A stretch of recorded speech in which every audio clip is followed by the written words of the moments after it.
Hello everybody. I thought I'd do a video today because I've recently sold my Canon 6D and switched to Fuji properly, having bought a Fuji XT-1 which I had my eye on for a while, and during the Easter holidays a website called mpb.com, which sort of buy and sell new and used camera equipment. I think they're not just in the UK. They had a sale on. It was kind of £50 and more off a lot of the used gear, so I was able to get an XT-1. I mean, some of this was a like new one, so it was 415, but they had ones that were in excellent condition with almost no signs of use for about 380. So there's some real bargains to be had for a camera that was very expensive when it initially came out, and this one's like new. So I sold my Canon 6D, as I say, and I'll start selling off the lenses. So 85 1.8, and I've got an old 20 to 35 and 50 1.8 and a 40mm STM and a few others, so I'll be selling those off. But for the sale of the Canon 6D, that body alone has paid for this and left me enough money over to get my first autofocus Fuji lens, which is the 27mm 2.8, which is a lovely lens and very small. And once I've sold off my Canon lenses, then I'll have to decide which lens I get next, maybe the 35 f2 or the 50 f2. I'm kind of deciding which one I'd like. But so I've only had the camera a few days, and it's kind of those first few days where you're learning as much as you can and trying different things. And with the Fuji cameras, what's great is you can change the settings, and so I've changed them a number of times to what the buttons do and your film presets and things like that. So I thought it'd be quite fun to run through some of the bits and pieces I've done so far buying a Fuji XT-1 in 2018, and kind of explain a bit about why I switched. So the reasons I switched were my 6D, I've had it for a number of years. I mean, it's halved in value from when I bought it, so I didn't, it cost me about 1,300 and got about just over 650 for it. So, it was a bit of a loss, but with that money, as I say, that got this body and this lens. And I really wanted a camera that was more like a film camera, because I enjoy those cameras and I take them out and I use them. And my 6D I just didn't enjoy using anymore, and it just sat there collecting dust for a long time. So I just kind of thought it was actually better to have a camera I'm going to take out and use. The main reasons though were, other than it being like a film camera, is this is incredibly light, and with the lens on as well. I mean, it weighs in the hand, just feels a bit like I've got a chunky mobile phone in my hand. It weighs so little. At first, when you pick these up after you've been used to a big heavy DSLR, they almost feel a bit toy-like, but you kind of get used to the weight. And in a previous video, which this XE1 will be going as well, I'll be selling this soon, and that will also go towards maybe some Fuji glass, or just money in the bank. Well, this is even lighter, so I kind of got used to Fuji, and it's just you can see them side by side. But what I was always after, really, and the Fuji XE1 is an absolute bargain. These are still, you can pick these up for about 150, maybe even a bit less. They're not really depreciating any further than that. So I bought this for 150. I'll sell it for 150, and it's still a great camera. And there's part of me that thinks, oh, it'd be quite nice to keep it as a sort of second body, because I do really love the sensor in this camera and the black and white photos you get from it. But as this was only about 415 or so to buy, 415, it wasn't a huge amount more. And when I sell the XE1, that all helps as well. But the goal really was to get a camera like the Nikon FE, but with a digital sensor in, that was as small as this, so smaller than the Nikon DF. And the XE1 really is about as close as you're going to get. Although I hear rumours that Nikon are soon to release a mirrorless camera, and so it'd be really interesting to see what they do there. If I had my way, it would be something retro and the nod to the FE or the FM or something like that, or an F2. But for now, I think this Fuji XT-1, you know, if you can get these second-hand in good condition, they're a bit of a bargain really, because the XT2 is out, so that's brought the price down, and I expect the XT3 will come out at some point, and XT1s will be had for even less. So yeah, so the weight of the body and the lenses, it was a big factor. I've taken this out all weekend, and whereas normally I'd have maybe carried a big DSLR with me, and you know, these lenses for the DSLR, this lens in the hand weighs, I would say, about the same as this camera body, so this plus a big DSLR body. So at the end of a weekend of having this camera with me, I didn't even, it weighs so little that I didn't have that kind of ache in the neck and the shoulder that you get after you've been hefting a camera around, big DSLR around. So for me, I've got a camera with all the controls and dials and twiddly bits that you get on a film camera that I love. Weighs very little. It weighs less than I'd say it weighs less than an FE, so it's kind of like having an FE but a lot less weight. And you get that EVF, the electronic viewfinder, which I'd got used to on the XE1, and being able to see your exposure and how your photo is going to look before you take the photo as something that once you get used to, it kind of puts you off using a DSLR.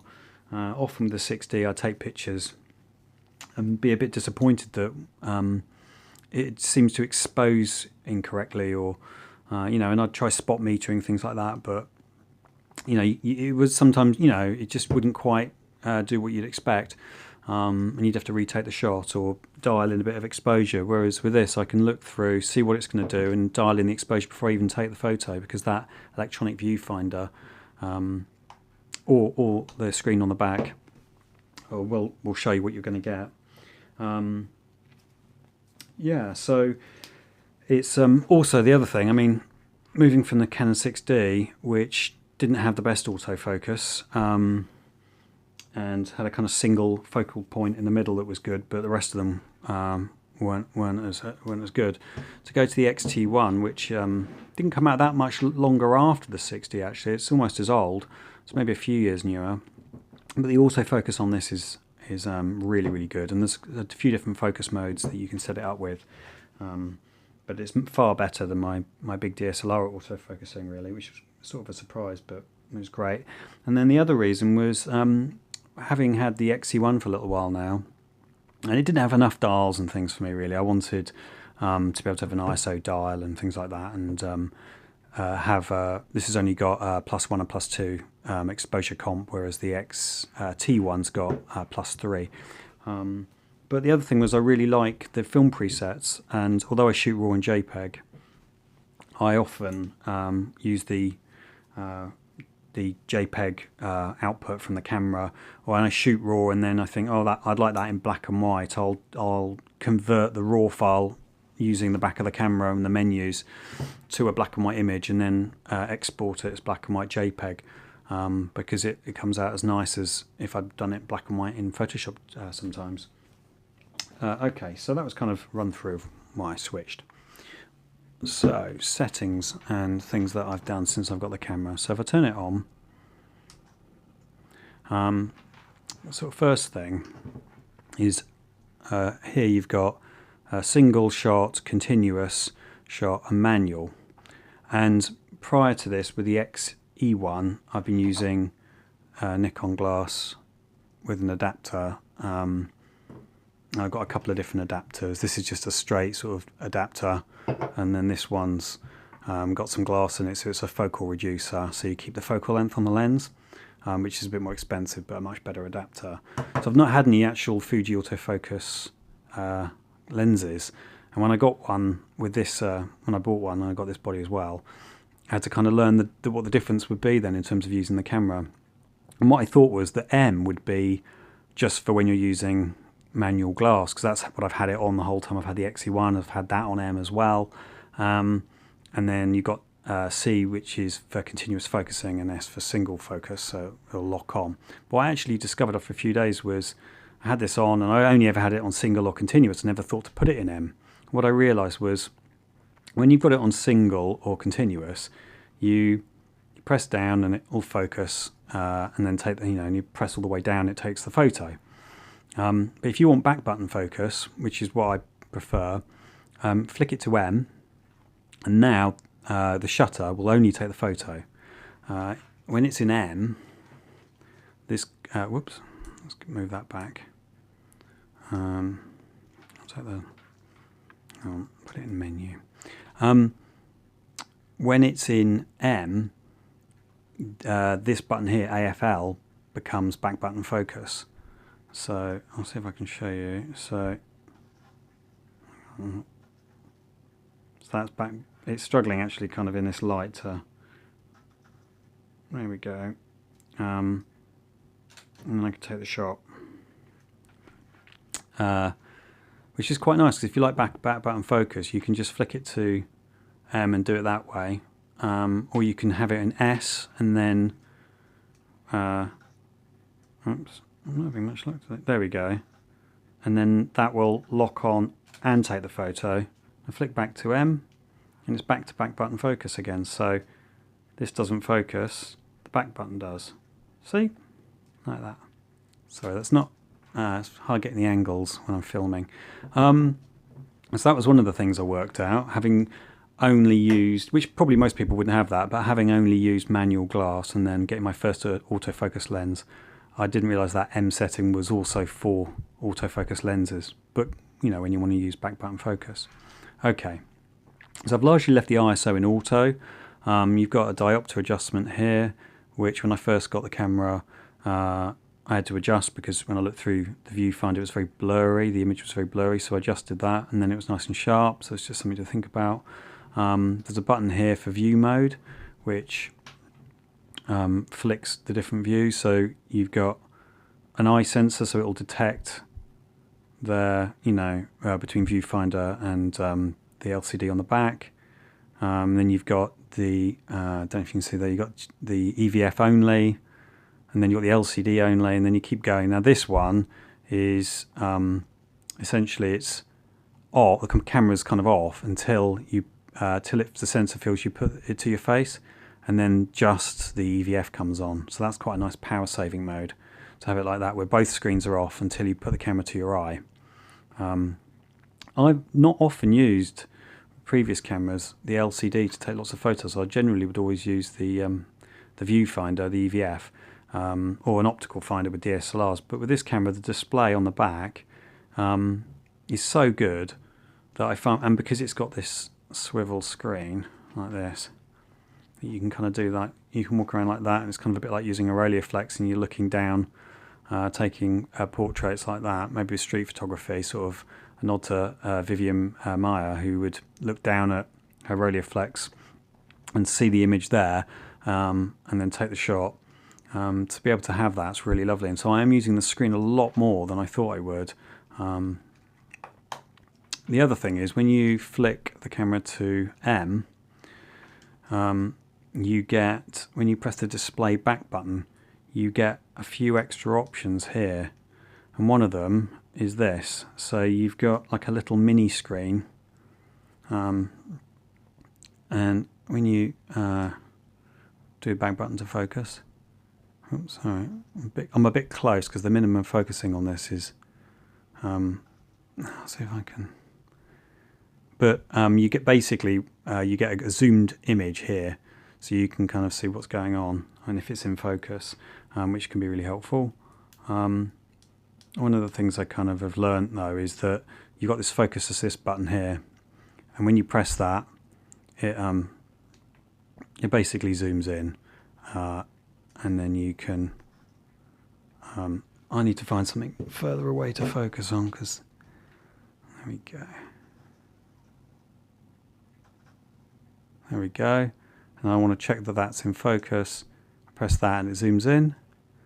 And that focus assist button is really useful. My only probably complaint is that focus assist button is so flat that if you've got your eye to the EVF, and you're focusing, you're kind of moving your thumb around and you're trying to find it, and often I'll press one of these up here, or that, or the Q button, and so I might get something that I can just stick on that button that raises it a bit, just so I can find that more easily over the other buttons, because that's something that you use often, just to kind of check focus. But I have to say, normally out and about, and I'm not trying to focus on something too close, that, you know, this camera's great at locking on focus.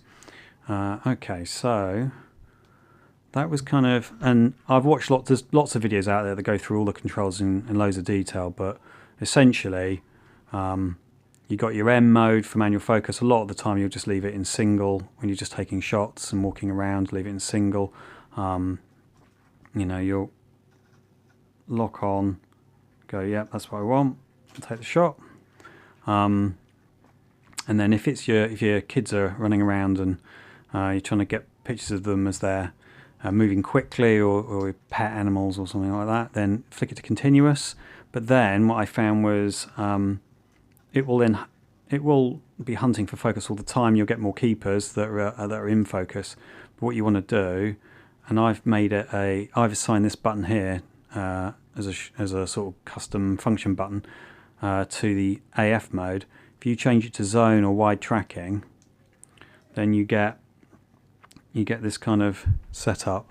You get these sort of boxes coming up, and it's continually, as I'm moving it around, you'll see it's so what I found is if I just keep my finger held down on the shutter and I flick the drive mode, which is currently on S, if I flick that over to CL, which is continuous low, and then you've got continuous high, then it will, if I put it on continuous low, for example, hold that down, and it'll just take photo after photo after photo after photo, and continuous high, it'll do it even quicker. But because of the focus mode I've got it on, it's constantly tracking focus all the time, and that seems to be the best way to kind of take almost like sports shots where things are moving quickly, is put it in continuous high or continuous low, change the focusing mode from single point to zone or wide tracking, and then that's kind of for fast moving subjects. But sort of walking around day to day taking shots, you leave it in drive mode S, leave the focusing mode on single point, and then I would have the front, I wouldn't have it on continuous, I would have it on, so it's not hunting, I'd have it on S there. So those are the kind of two modes that I tend to do. Alright, so going through the menus, so I'll turn the camera on, press menu OK, and we're now into all the shooting menu options. So I'll just go through the kind of main ones that I've used and changed. So first of all is bracketing. I haven't really used that. There's a drive mode here. You change at the top to bracketing, and then it'll take 3 shots, and you kind of set up how you want it to bracket the shots.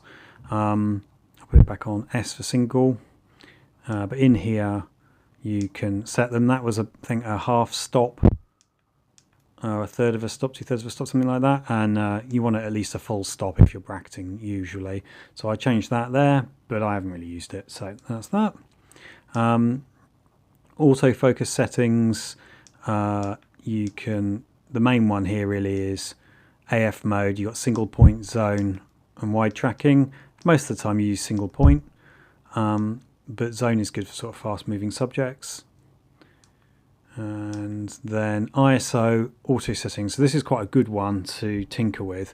I found that some of the pictures I'd taken weren't as sharp as I'd have liked, and I went in here and I changed the minimum shutter speed up to 1/100th of a second.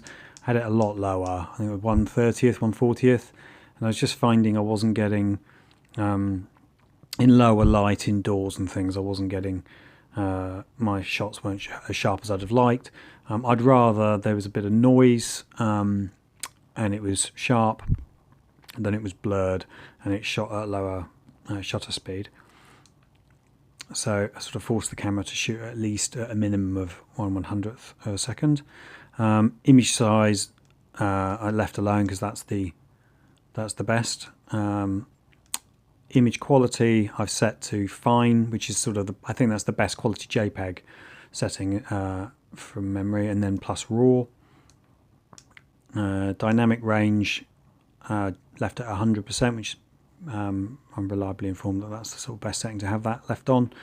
Film simulation, so in here you can change what film simulation you want to shoot with, but it's easier to change that using the Q quick menu. I should show you. So you press quick and then use the wheel, and you can sort of cycle through your custom settings and things like that. But you can, if you don't want to use your custom settings, you can just select a certain film simulation and do it that way. Okay, self-timer and things like that all in here. Interval time shooting, if you're doing star trails and things, you can set that up in there. Haven't really used that. White balance I'll leave in auto. Now sharpness, highlight tone, shadow tone, noise reduction, those are all specific to kind of what selection you've made here. So if I change these, you'll see it's changing. Well then if I go back, go to this menu, then it would change in here. So I'm going to leave that. Where was I? On menu 2. So those are all to do with that, and we'll change. On menu 3, the big ones really that you want to sort of play around with are, you can in here edit, save custom settings. You create all your custom settings. So custom one I've got as black and white with a green filter on, which is good for portraits. And I watched a really good video by Ted Vieira, who's got a great channel, and he has a lot of black and white, very high contrasty kind of night street photography shots, and he kindly shared his settings. I've only had the camera a few days, so I thought it'd be fun to have a kind of Ted Vieira setting on here, take some shots. So I've got them set up like he has, with +2 on shadow tone, +2 on highlight tone, and +1 on sharpness, and then the black and white green. But once I've got that set up, and I've got a few others here, all just kind of different ones I'm trying out. On this one, the film simulation is classic chrome, which you don't get with the XE1, but you get with the XT-1, which is just a really nice kind of film looking kind of colour profile. But it's quite nice to sort of bump the colour up a bit by +2 on that one, and I've seen some other photographers who've done that with classic chrome. So I thought I'd have that down as a kind of custom preset there. So once you've set up your custom presets, so menu 3 and then in here edit, save custom presets, you can then select them from here. So there they are. There's my classic chrome, and then up at the top there, that's my sort of Ted Vieira setting that I was saying about.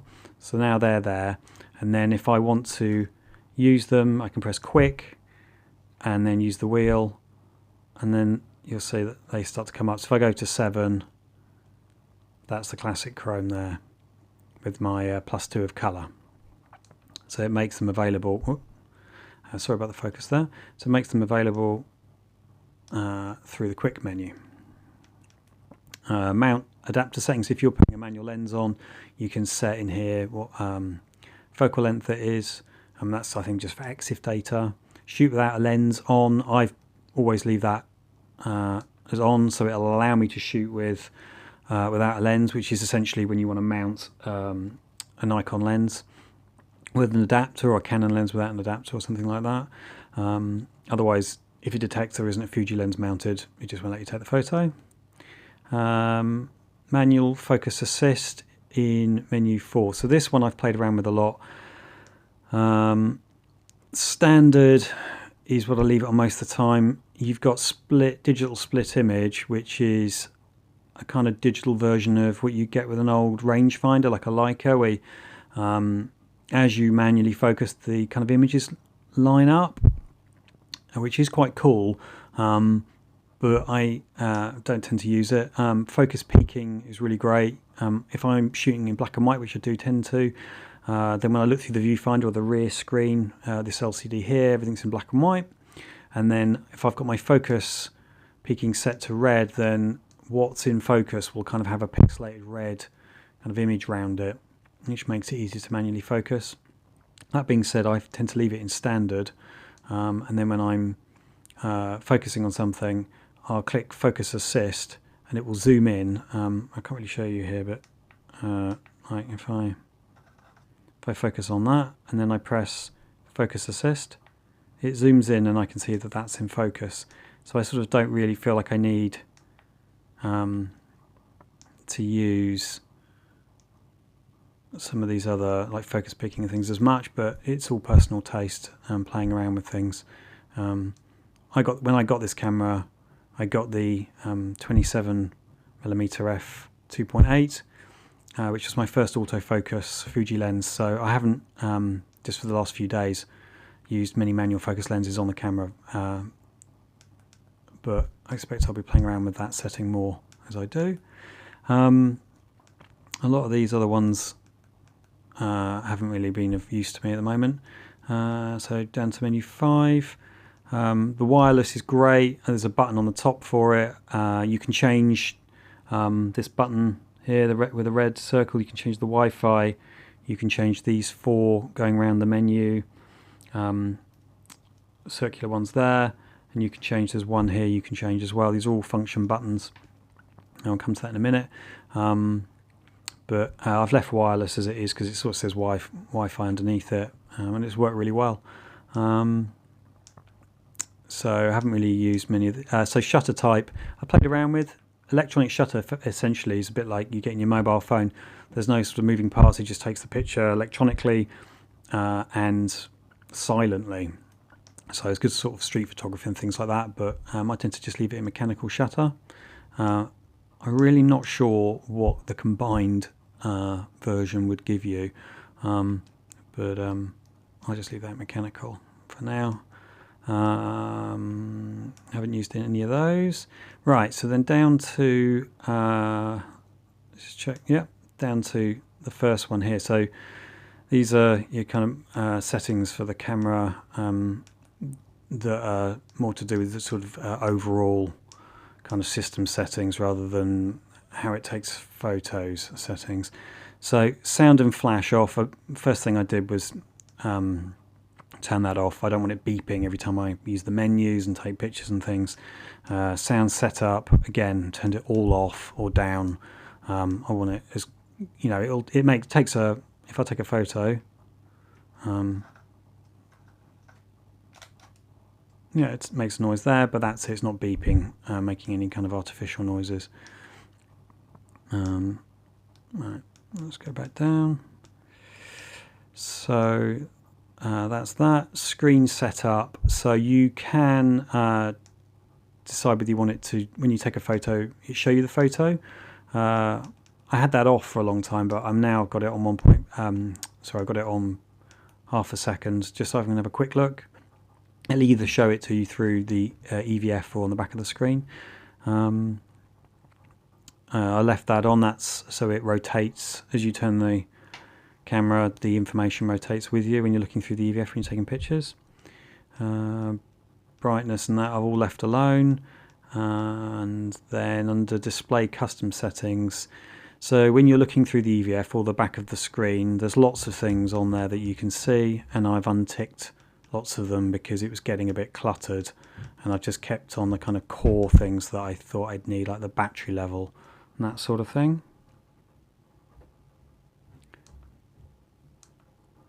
And then right, so this is kind of one of the main ones. So button dial settings. So in here you got function settings. So this is all your function buttons. So as you go down, it tells you handle every single button, where it is and what you've got it set to. But you'll see 3, 4, 5 and 6 I can't set. They're all set to AF, which means when I'm taking a picture of something, I want to move that focus point around, I just use the four way here, like that, and I can move it around. And then when I'm doing that, and that's still on the screen, I can use the wheel here, make it smaller and bigger. So they're kind of, when you're using the camera to take photos, these 4 buttons are dedicated to moving the autofocus around. So I can move it over to there, press down, and it'll focus there. Or I can move it over to here, press down, and it'll focus there. So I found that really useful. And I used to have these 4 buttons around the menu OK button.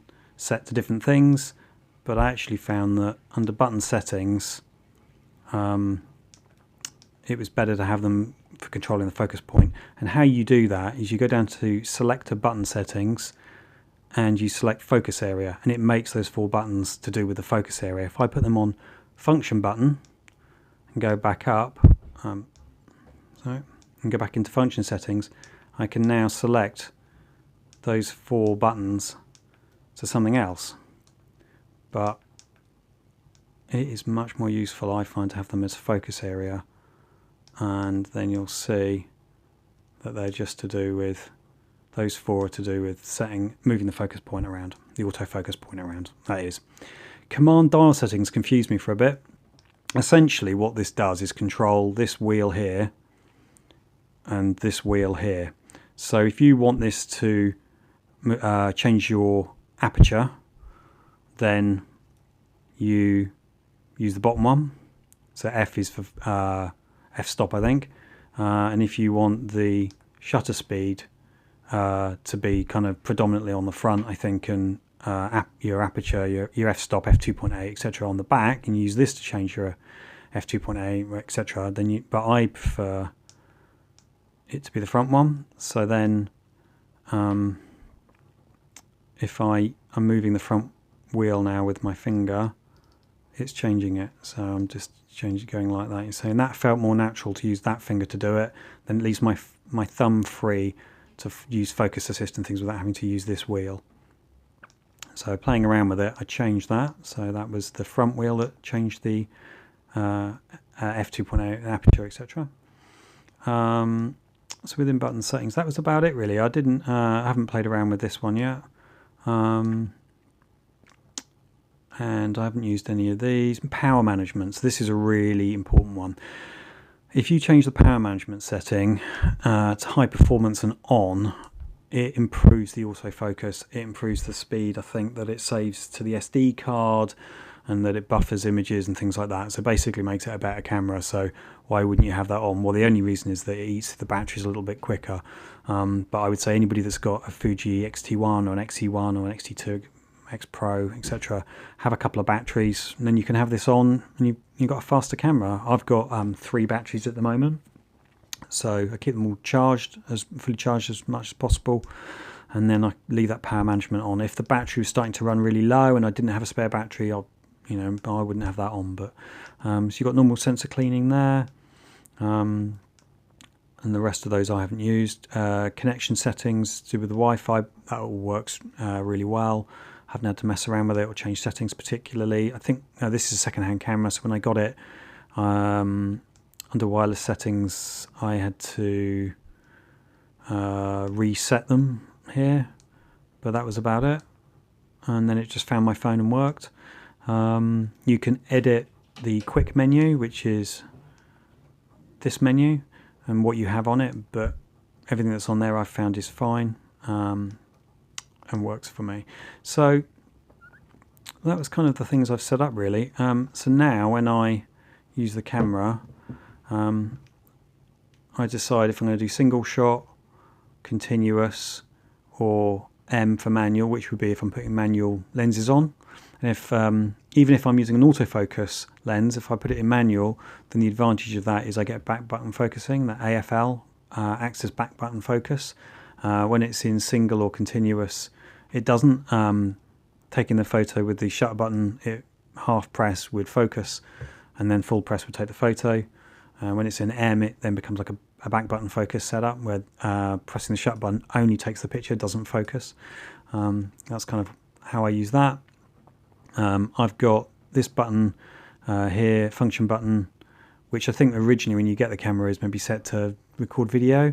I've got it so that when I press that, it comes up with my single point zone focus or wide tracking, which is great. So I use single point a lot of the time, but for fast moving subjects, stick it on zone. And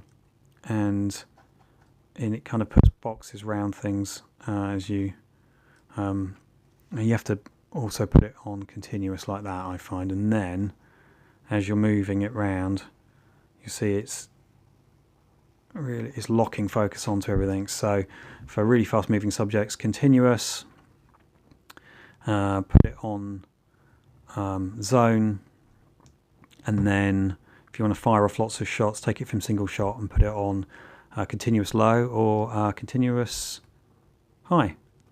But for just walking around taking photos normally where it's not fast movement, I have it on single, have that on single, and then press that down and put that on single as well, and then I've got my single point and I can move it around and I can resize it like that. And then otherwise over here you've got your sort of metering modes here, so you can see that's by sort of pushing and pulling on that. Got like spot metering and then sort of general overall metering. I think that's sort of an average there. I just tend to leave it in the middle. But that was kind of it really. I just wanted to go through all the main bits on the menu and the things that I changed when I first got the camera. Thank you very much. If you enjoy these videos, like and share.